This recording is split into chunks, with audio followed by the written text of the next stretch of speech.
Ahmed Deedat, Dr. Zakir Naik, Uthman Ibn Farooq, Adnan Rashid and many other leading Islamic apologists have called into question the reliability of the Bible.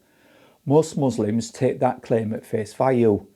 Well, let me tell you, my Muslim friends, that this creates a big problem for you. Why? Because the Quran both speaks up for the Bible and also nowhere does it warn Muslims, Christians and Jews that in whole or part it is corrupted. Now this is strange for Muhammad, who called himself the warner, not to actually warn anybody about such an important matter. How can this be?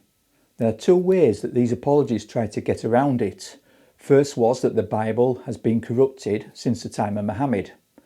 Problem: we have many manuscripts that predate Muhammad's existence by a long way. Funny enough, we don't hear this argument so much these days. Secondly, that there was another Torah, an Injil back then, that has since disappeared. Now if you think about it, this is even weirder. If there were two sets of scripture going around, then surely the warner would have known and warned everyone. Also, where there's the evidence, surely this would have caused a controversy. People would have been writing against it and kicking up a stink. Don't forget, we have the Jews and the Christians. The Jews wouldn't care if the Christians changed the New Testament, but they certainly would have cared if the Christians changed the Old Testament. Tell me, how did they change the Old Testament manuscripts that are older than Christianity itself? It contains prophecies about the Messiah dying on the cross, for example.